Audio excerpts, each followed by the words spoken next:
Yeah, welcome everyone. Welcome again to another video. I'm sure you guys have also heard a lot of the things that I'm telling you guys is not news. You guys are probably hearing this for the 10th, 15th, 16th time. This is regarding another player from Colorado who has decided to enter the transfer portal. This player is from Colorado. Definitely, he's a linebacker. You guys have heard of Marvin Ham II. I'm getting this from Buffs Nation, Fan Nation. This is from an article online. It says Colorado linebacker Marvin Ham II enters transfer portal. And the subtitle to the article says another Buffs player leaves the program after Deion Sanders' first year. So this is a trend that's happening. Now, a lot of you guys are going to say I'm hating that this happens a lot with colleges and people leave. Yes, people leave, but with the magneticism of Prime in terms of what he put out to the public, you would not think that anyone would leave. Initially, everybody wanted to be part of Colorado football. Most players wanted to come there, but the fact that these players who have had the firsthand experience with him in 1 year are already hitting the portal, that should let you know something. First year, they're gone. They are being exposed to things that we aren't privy to. All we know is what Prime says on television.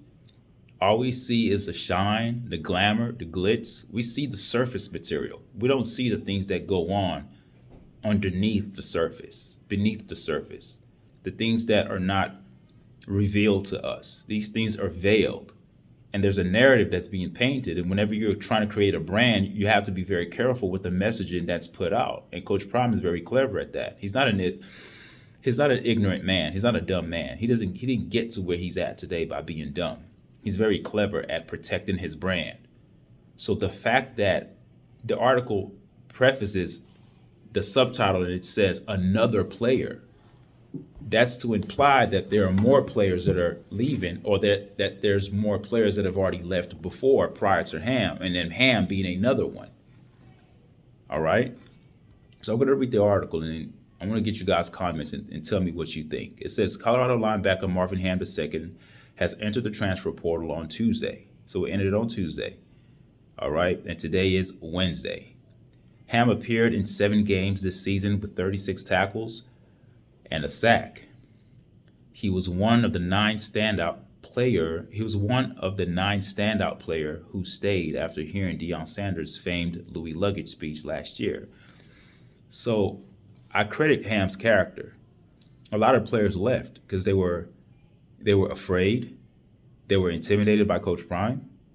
I don't think that Coach Prime came there and told players to leave. I understand that, but you don't have to tell people to leave, but you can hint at it. He didn't verbatim say, you guys leave. He just said, I'm bringing my luggage, and a lot of you guys won't be here. It's in your best interest to hit the portal. But the fact that Ham decided to stay shows character. It means that he believes in his abilities. He believes in himself. Good character. Anybody with a good head on their shoulders after this Coach Prime experience will leave. The only people that will not leave are his sons, Shallow and Shador, and of course, Travis. Those are the only 3 players that are indebted to Coach Prime. Everybody else is just collateral damage, and everybody else can leave. And they won't leave, but I can see why anybody else other than those 3 names that I just mentioned would leave. I wouldn't be surprised if others leave. The only thing that would surprise me if Travis Hunter decided to transfer, to hit the portal, then I'll be shocked. I'm like, what? Or if Shador wanted to hit the portal, then I'm like, oh, whoa, you're leaving your dad, But other than those 3 names, Shiloh, Shador, and Travis, I'm not shocked that anybody wants to leave there. The experience with Coach Prime that first year is enough for Ham to say, I'm out of there. All right. So yes, I understand it happens everywhere, but initially, guys, you have to be. The fact that he decided to stay when Coach Prime hinted and implied that players leave, he stayed. That means that he believed in what Prime was bringing. He wanted to be part of something great. He wanted to be part of a championship team. And that's what we all thought. That's why all of America, most of America who followed sports were following Coach Prime, because we all believe that this guy's going to do something special. He has the charisma. We automatically linked his charisma to football IQ and football intellect. but that hasn't translated to the football IQ part. He's a great he's a great commander of an audience. He's a great commander of stringing along people emotionally and attracting people to his cause. That's what makes him a great speaker. That's the swag, everything that he says, everything that he does, the way he walks. He gravitates to a lot of people, especially young people. Not so much grown men, grown adults. Like me, I'm not moved by that as much as a young 16, 17, or 18-year-old. I mean, I like it. I can see why people can get lost in the sauce, so to speak. But needless to say, there's more to Prime than what he's showing. And I think that Marvin Ham, the second leaving, is a sign. It's a symbol. It should be an indicator of how things went. He stayed. You guys have to remember, when I say certain things, I'm not just saying them just to come across as a person that's hating, or someone's left a comment on my page saying I'm a sick individual, that I'm sitting in my car talking about Prime, that I'm a sick individual. And I'm like, wow, that's harsh. That's kind of harsh. I don't think I'm sick. But I digress though. However, the leaving after he stayed when he could have left, it was easier to leave. When Prime came, he intimidated a lot of players to leave. That would have been the prime, no pun intended, that would have been the prime time to leave. But Ham stayed because he believed in what Prime was bringing. He stayed. He experienced Coach Prime for that first year, and he's like, you know what? I'm done. I'm out of there. Okay? And he's not the only one. There are two other players that have left, and I'm going to get to that too. You guys probably have heard of that as well. All right, moving on.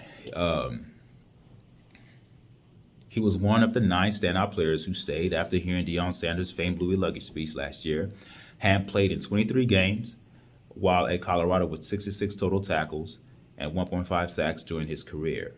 He was honorable mention on the academic All-Colorado team by Colorado chapter of National Football Foundation. So he's a smart young man. Okay, this is what he left a tweet or a message on his, I think on X. They don't call it tweet anymore. He left it on X.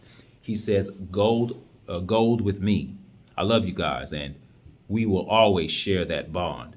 Thank you to all the coaches, trainers, academic support staff, recruiting office, and janitors. Nothing you've done for me has went unnoticed. Last but definitely not least, I would like to thank the best fans in the land for all of your constant love and support. With this being said, I have decided to enter the NCAA transfer portal. I am extremely excited for what the future holds. So he left the message. Yeah, he was general. He didn't thank specific coaches. He just generalized and said coaches.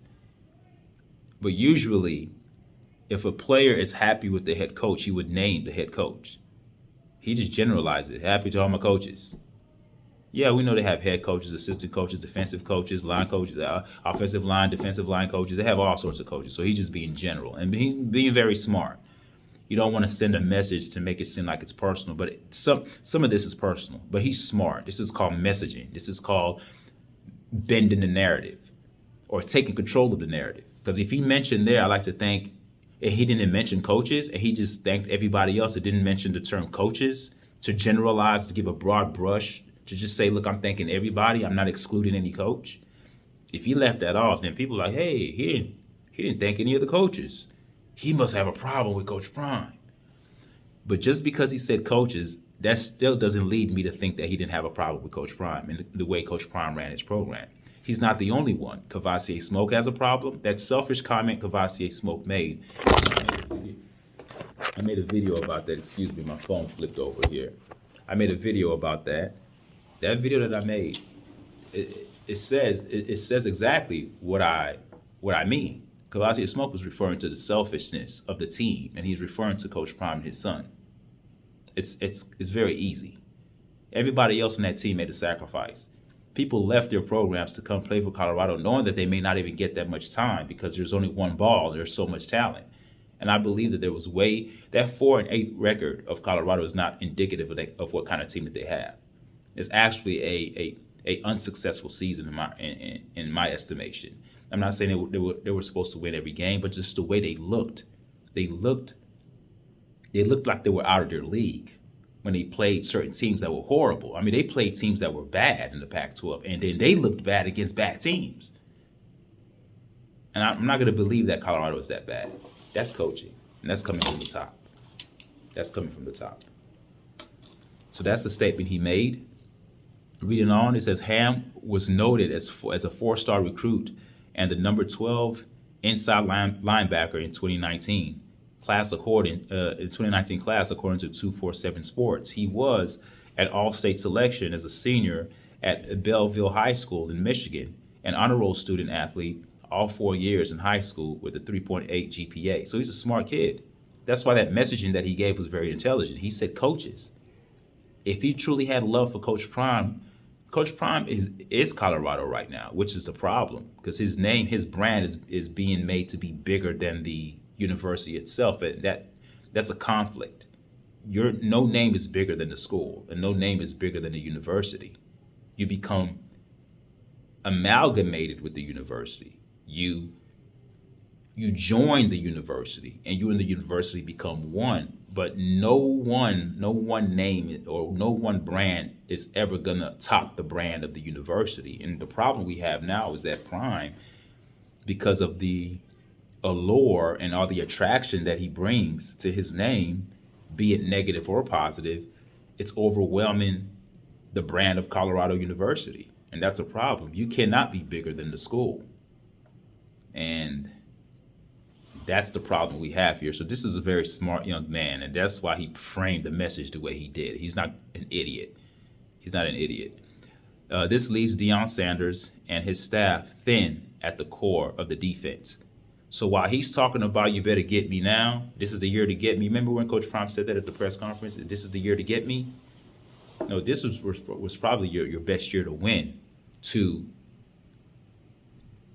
acquire more talent. Because I think if you won, it would have masked a lot of these things. It would have masked a lot of these things that we see happening, and the exposure or the exposure wouldn't be out at the forefront. Not right now, because when you lose, people start to dig through and people start to ask questions. Why are they losing? Why are they losing?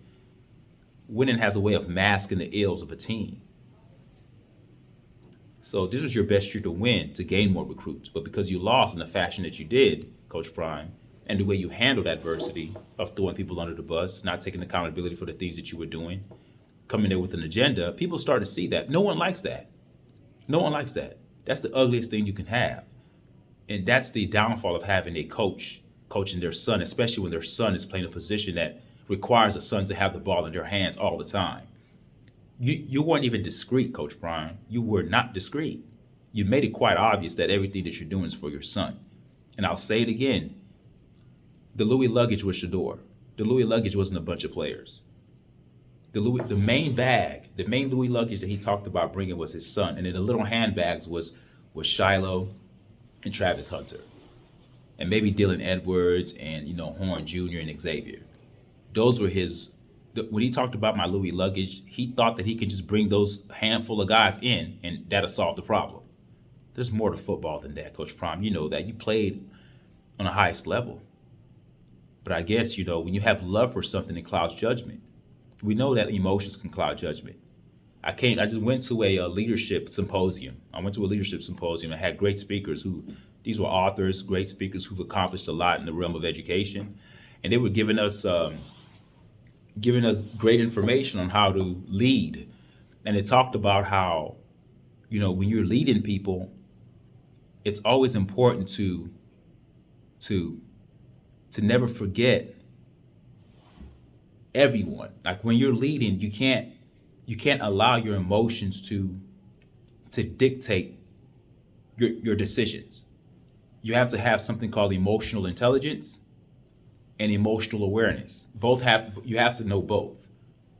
You have to be emotionally aware of your own deficiencies, and you have to be aware of your own emotions, and you also have to be aware of others' emotions as well, which plays a part in the intelligent part. Because if you're intelligent enough to know where you stand emotionally, you're also intelligent enough to consider other people's emotions as well.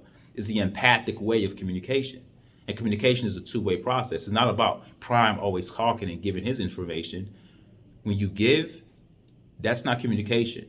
When you get feedback from what you give, now it's communication. It's a two-way process. And I think the way Coach Prime came, he came as a force, a strong magnetic force, like an avalanche, like a huge storm that just came and swept the town.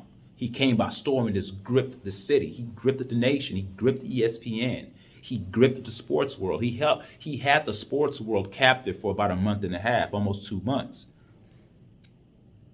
But then he wasn't wise enough to actually receive the feedback he was getting. When the team started to lose, when he started to see how one-dimensional his team was, he still refused to change. He still wanted to stick his foot in the ground and say, no, my son is great. I'm going to prove it. We're going to throw the ball more. So that's what happened. You can't, the life we live is communication in essence. Messages are given out all the time. You get feedback from the messages that are given out, and then so on and so forth. It's a process, a cycle. Sender, receiver, sender, receiver, sender, receiver. You send a message, the receiver gets it, the receiver sends back the message, then the person who sent the message initially becomes the receiver, then the receiver sends their message. It goes back and forth. But in the midst of all that, there has to be a moment where you are listening intentionally to actually receive the messages that are given to you, whether it's indirectly or directly, whether it's implicit or explicit, even if it's covert or overtly stated. It doesn't matter. You have to be able to read the temperature of your locker room and understand what's going on. You have to be very sensitive to those young men. You don't say you're going to replace your offensive lineman.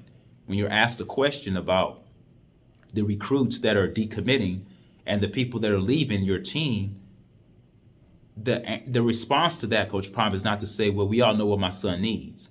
Are you serious? So you're still stuck on the thing that if my son gets the things that he needs, which is probably obviously what everyone says is the offensive line, because people just quickly point to that as the catalyst or the culprit to why the team derailed toward the latter part of the season. If that's the answer that you're always giving, all about what my son needs, what about the rest of the team? What about the special teams? What about the defensive line, the trenches? What about developing those aspects of your team? What about the defensive backs? What about your field goal kickers, the punters? What about those? What about what they need? You're ridiculous, Coach Brian. You're ridiculous. So now it says this leaves Deion Sanders and his staff thin at the core of the defense. It will be one of the positions with immediate needs via the transfer portal when it reopens on December 4th. Look, man, they're going to need more than that. The whole team, listen, I'm going to tell you something right now.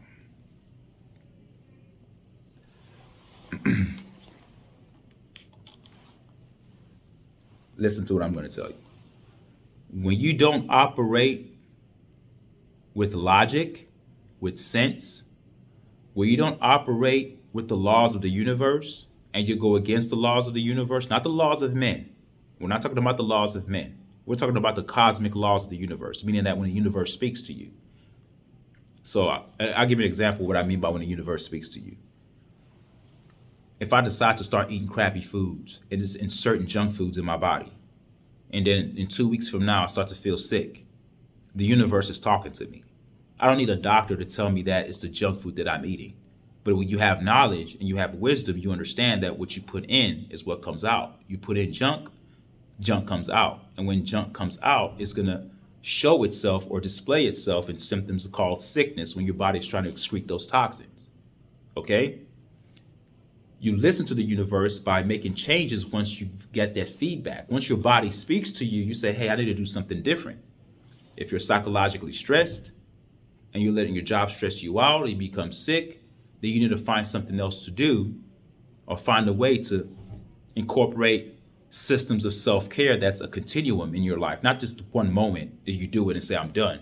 You need to incorporate a lifestyle that entails having a continuum of incorporating self-care to yourself, to your own man or to your own woman, to your body, okay? We're always getting feedback from things that we do. When you are talking to people disrespectfully, and you're always being rude to people. But for some reason, people are always rude to you. That's the universe talking to you. Because whatever energy you give out is going to be the energy you get back. I've stepped into classrooms talking to teachers. I tell them, however you are as a teacher is how your students are going to be to you. If you are hyper and you're all over the place, your kids are going to be hyper and all over the place. If you are calm and you're cool and you're not an emotional roller coaster, your actions don't depict a person that's on a wild pendulum swing where you're going up and down. If you're even keel, your classroom will most likely be even keel. If your students are loud and yelling and you're not loud and yelling, they bring their voice levels to you, because it's important to understand that the energy you give out can infect the energy that you get back. So I say that to say this. What's happening to Coach Prime this year are a bunch of sequence of events that happened out of order, that did not align with the universe. Meaning that when you lack humility and it's right in your face and it's trying to tell you, hey, change your ways, and you say no because you have a pride within, because everyone nowadays speaks for God, right? Everyone has messages from God. So he could always say, God's telling me this, God is telling me that. And that's one thing that I truly do not like about people who speak that way, because it's hard for them to be corrected. Because if you tell them something, oh, I haven't heard from God, the Holy Spirit hasn't told me this yet. I'm like, what the hell are you talking about? What do you mean the Holy Spirit hasn't spoken to you? The universe is talking to you. See, when you're going on a path and then you're saying, oh, I have faith. Faith is a thing, believing in things that you have not seen and things that you hope for but have not seen. That's retarded. When you have certain events that are happening right within your midst, there's a reason why we have eyes to see and ears to hear and a brain to think. You don't neglect those things. I know some certain scriptures tell you don't lean to your own understanding. That's dumb. You lean to your own understanding because within all of us, there's a God impulse that's inside all of us.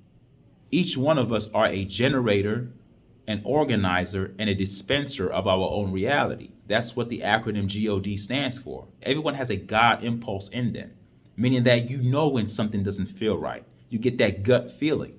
You're supposed to respond to that accordingly. You don't shut that down and say, well, I've been praying for this, I'm going to have faith and stay in it. No, you don't do that. You don't do that. That's why religion is man-made dogma. Real spirituality comes from within. It can't be written in a book. God is neither male or female. He has no gender. You understand what I'm saying? It's a power, it's a force, it's a frequency, it's a vibration. It's an intelligence. And all those intelligences and the vibrations just tends to manifest itself in two different forms, in female energy form and male energy form. And the physiological body, we embody that. So men have a way that they act and women have a way that they act. But putting those two together makes God, because out of those two coming together produce life.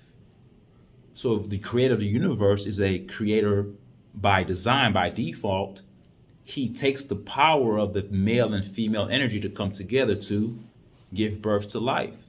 So when you're living life, as what Prime was doing, because he's a man of faith, right? He's a Christian, right?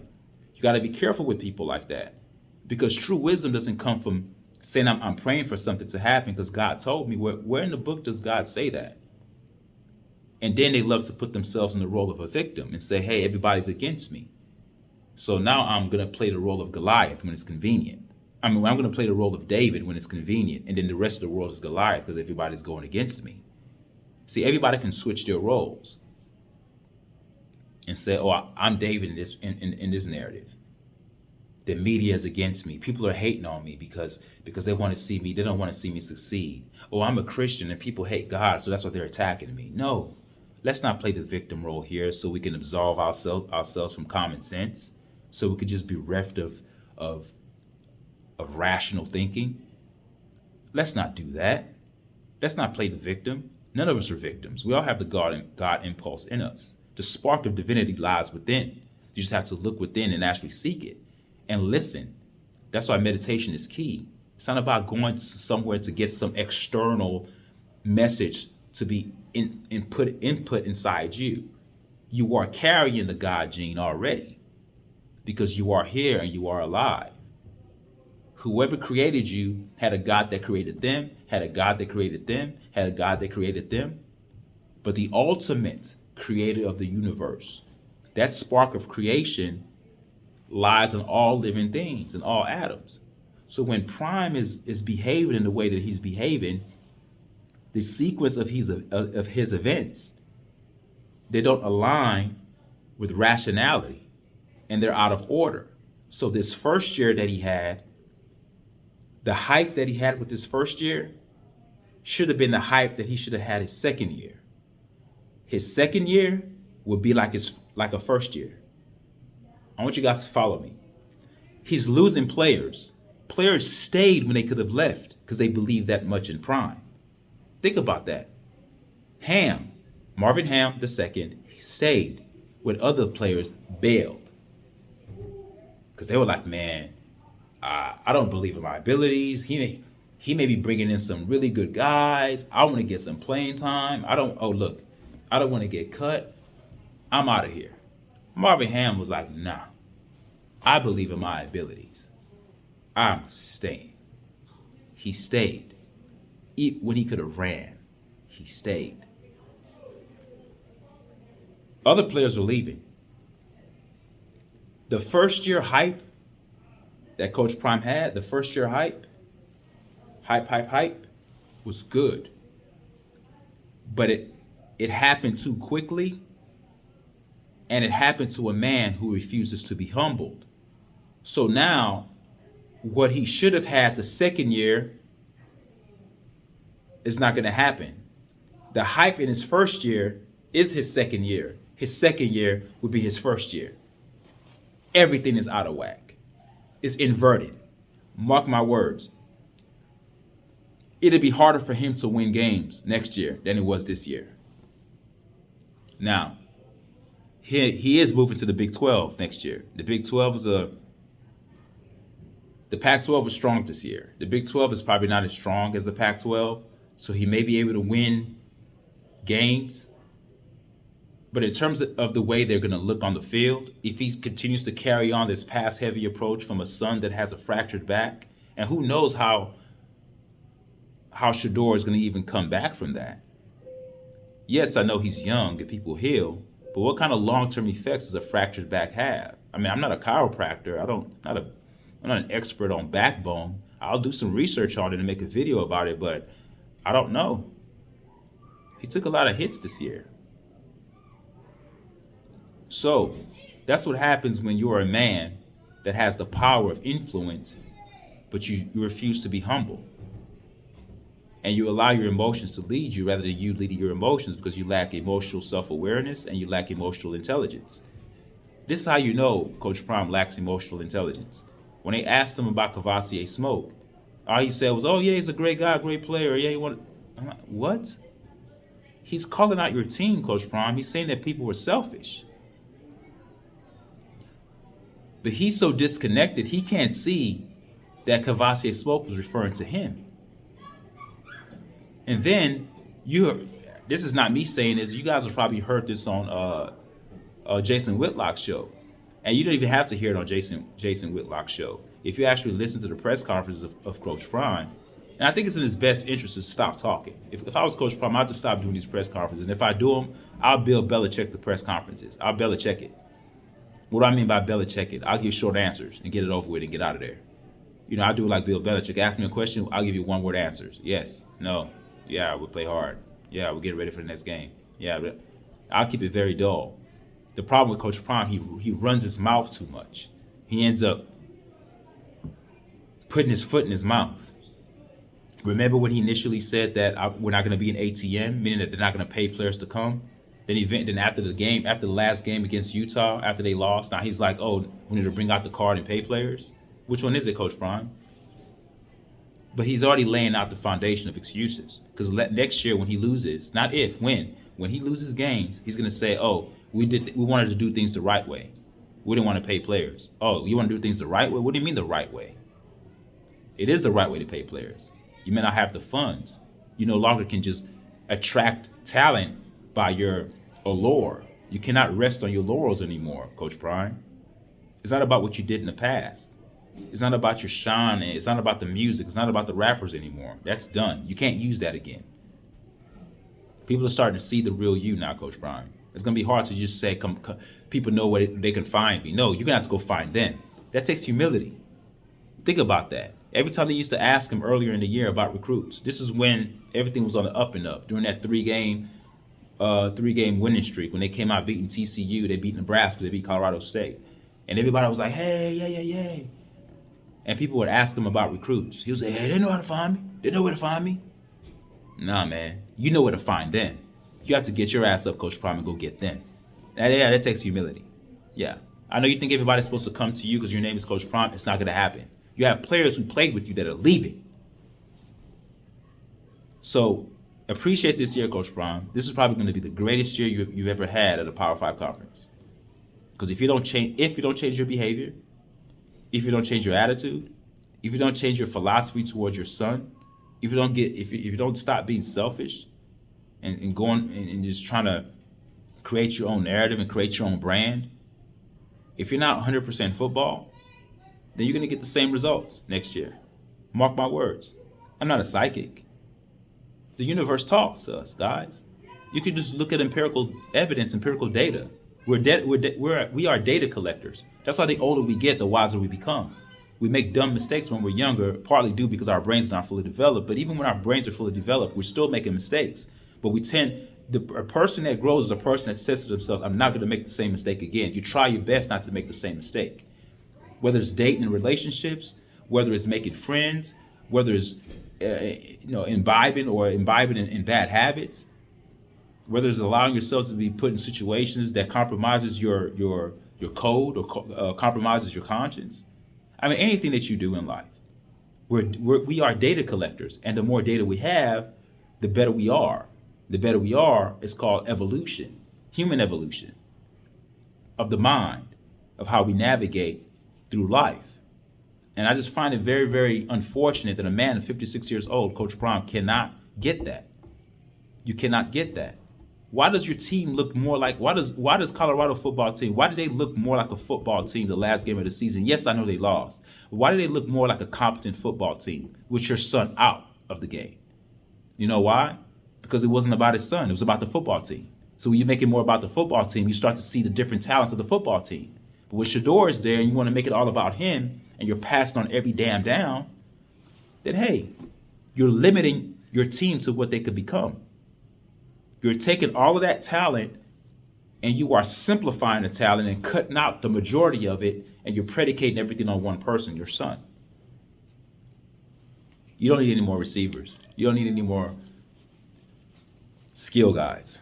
You need trenches. You need guys in the trenches. And Marvin Ham is gone. He's a trench guy. I consider D linemen and linebackers trench guys.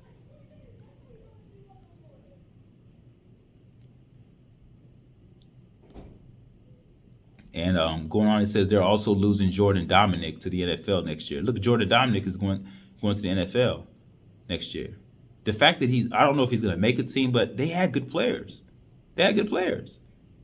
He didn't use any of them. Alton McCaskill wasn't used. I'm waiting on him to see what he's going to do. Because if he stays, man, then there's something wrong with his brain. That guy was a monster at U of H. And for him to come to Colorado and not play, he barely played. He probably ran the ball a handful of times. Horrible. If he was hurt, then you guys should just shut him down the whole season. Don't have him dress up. Don't have him suit up and get padded up and put his helmet on and he's just sitting on the sideline. It's a waste of time and a waste of talent. When the dust settles for Ham, he'll have a year of eligibility left. So he still has 1 year of eligibility left, which is good for him. I hope wherever he goes, he does well. Wherever he goes, he does well. I wish him the best. I wish him the best. Good work, Marvin Ham. I wish you the best. It's another article. It says, breaking, Deion Sanders loses third commit in 24 hours. Colorado offensive weapon enters transfer portal. What offensive weapon is this? Deion Sanders is hemorrhaging future talent in a way that matches the Colorado Buffaloes' epic disaster to finish the regular season. The Buffaloes lost 8 of their final 9 games to finish 4-8 with a 4-8 record in Sanders' first season in Boulder.